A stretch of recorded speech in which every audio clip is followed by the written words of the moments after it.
ലോക്സഭാ തെരഞ്ഞെടുപ്പ് ഫലം പുറത്തുവരാനിരിക്കെ സംസ്ഥാന കോൺഗ്രസിൽ സംഘടനാ തലത്തിൽ വൻ അഴിച്ചുപണിക്ക് ഒരുങ്ങുന്നതായി റിപ്പോർട്ടുകൾ പുറത്തുവന്നു.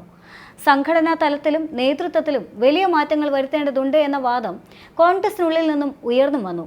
കെ സുധാകരൻ കോൺഗ്രസ് സംസ്ഥാന പ്രസിഡന്റായി തിരിച്ചെത്തിയതിനു ശേഷവും പുതിയ അധ്യക്ഷനെ സംബന്ധിച്ച ചർച്ചകളും സംസ്ഥാന കോൺഗ്രസിൽ തുടർന്നു.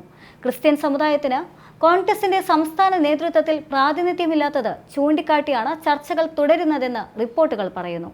ക്രിസ്ത്യൻ സമൂഹത്തിന്റെ പിന്തുണ തിരിച്ചുപിടിക്കാൻ സമുദായത്തിൽപ്പെട്ട നേതാവ് നേതൃനിരയിൽ വേണമെന്നാണ് ആവശ്യം. മുൻ മുഖ്യമന്ത്രിയും മുതിർന്ന നേതാവുമായ ഉമ്മൻചാണ്ടിയുടെ വിയോഗത്തിനും AK ആന്റണി സജീവ രാഷ്ട്രീയത്തിൽ നിന്ന് വിരമിച്ചതിനും ശേഷം ക്രിസ്ത്യൻ സമുദായത്തിന് കോൺഗ്രസിന്റെ സംസ്ഥാന നേതൃത്വത്തിൽ പ്രാതിനിധ്യമില്ലായിരുന്നു.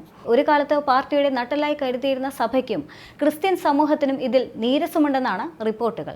ക്രിസ്ത്യൻ സമൂഹത്തിൽ നിന്ന്, പ്രത്യേകിച്ച് റോമൻ കാത്തലിക് ഗ്രൂപ്പിൽ നിന്ന് കോൺഗ്രസ് നേതൃത്വത്തിൽ മതിയായ പ്രാതിനിധ്യം പാർട്ടിയുടെ നിലനിൽപ്പിന് അത്യന്താപേക്ഷിതമാണെന്ന അഭിപ്രായം ഉയർന്നു വന്നിട്ടുണ്ട്.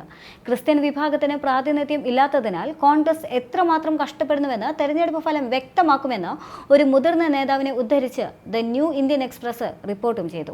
മുസ്ലിം സമുദായ പ്രാതിനിധ്യം ഉറപ്പാക്കാൻ മുസ്ലിം ലീഗ് ഉണ്ട്. ക്രിസ്ത്യൻ പ്രാതിനിധ്യം കോൺഗ്രസും കേരള കോൺഗ്രസും ഉറപ്പാക്കിയിരുന്നു. എന്നാൽ കേരള കോൺഗ്രസിന്റെ പുറത്താകലും കോൺഗ്രസിലെ പ്രാതിനിധ്യക്കുറവും ക്രിസ്ത്യൻ സമൂഹത്തിൽ പാർട്ടിയോടുള്ള അകൽച്ചയ്ക്ക് കാരണമായി.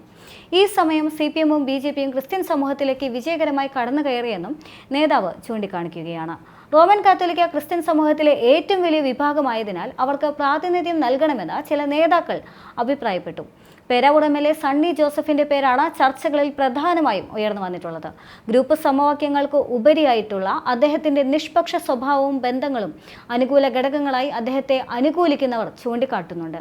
അതേസമയം സംസ്ഥാന നേതൃത്വത്തിലേക്ക് യുവമുഖത്തെയാണ് ആവശ്യമെങ്കിൽ അങ്കമാലി MLA റോജി M. ജോണിനെ പരിഗണിക്കാം. അതല്ലെങ്കിൽ ആന്റണിയെ പോലെ RC സമുദായത്തിൽപ്പെട്ട നേതാക്കളെയും പരിഗണിക്കാവുന്നതാണെന്ന് കോൺഗ്രസ് നേതാവ് അഭിപ്രായപ്പെടുന്നുണ്ട്. KPCC അധ്യക്ഷ സ്ഥാനത്തേക്ക് സുധാകരൻ തിരിച്ചെത്തിയെങ്കിലും പാർട്ടിയിൽ അതൃപ്തി പുകയുകയാണ്. മെയ് 4 നടന്ന യോഗത്തിൽ ചില സ്ഥാനാർത്ഥികൾ പാർട്ടിയുടെ ദുർബലമായ സംഘടനാ ഘടനയിലേക്ക് വിരൽ ചൂണ്ടിയിരുന്നു. സുധാകരന്റെ അനാരോഗ്യവും അദ്ദേഹം ചിലരുടെ നിയന്ത്രണത്തിലാണെന്ന ആരോപണവും പാർട്ടിയിൽ വ്യാപക ചർച്ചയാണ്. ലോക്സഭാ തെരഞ്ഞെടുപ്പിൽ കോൺഗ്രസ് മികച്ച പ്രകടനം നടത്തിയാലും അത് കേന്ദ്ര സംസ്ഥാന സർക്കാരുകൾക്കെതിരായ ഭരണവിരുദ്ധ വികാരം കൊണ്ടാണെന്നും കോൺഗ്രസിന്റെ ശക്തി കൊണ്ടല്ല എന്നും മുതിർന്ന നേതാവും പറഞ്ഞു. 2019 ലോക്സഭാ തെരഞ്ഞെടുപ്പിൽ കോൺഗ്രസിന് 19 സീറ്റുകളാണ് ലഭിച്ചത്.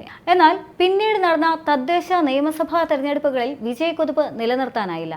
നേതൃമാറ്റം ആസന്നമാണെന്നും അദ്ദേഹം പറഞ്ഞു. ലോക്സഭാ തെരഞ്ഞെടുപ്പിൽ പാർട്ടിയുടെ പ്രകടനം വിലയിരുത്താൻ മെയ് 4 ചേർന്ന യോഗത്തിലാണ് ബൂത്ത് തലത്തിൽ സർവേ നടത്താൻ നേതൃത്വം തീരുമാനിച്ചത്.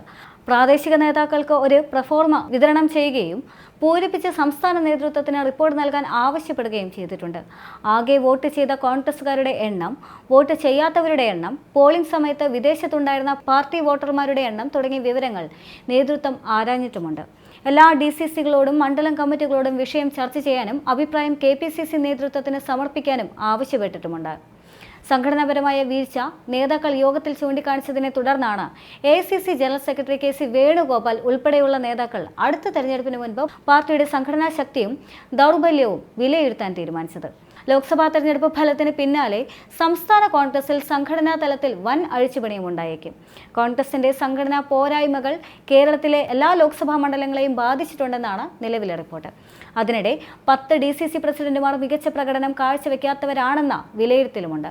ലോക്സഭാ തെരഞ്ഞെടുപ്പ് ഫലം പ്രതികൂലമായാൽ സംസ്ഥാന നേതൃത്വത്തിനും വെല്ലുവിളികൾ നേരിടേണ്ടി വരുമെന്നാണ് അനുമാനം. കെ സുധാകരനെ KPCC പ്രസിഡന്റായി തിരിച്ചെടുത്തുവെങ്കിലും തെരഞ്ഞെടുപ്പിൽ UDF പ്രതീക്ഷിച്ച വിജയം നേടാനായില്ല എങ്കിൽ അദ്ദേഹത്തിന്റെ സ്ഥാനം അപകടത്തിലായേക്കും. തെരഞ്ഞെടുപ്പിൽ മികച്ച വിജയം നേടാനായില്ല എങ്കിൽ KPCC പ്രസിഡന്റ് കെ സുധാകരന് പുറമെ പ്രതിപക്ഷ നേതാവ് VD സതീശനും ഉത്തരവാദിത്തം ഏൽക്കേണ്ടി വരുമെന്നും ചില നേതാക്കൾ ചൂണ്ടിക്കാട്ടുന്നുണ്ട്.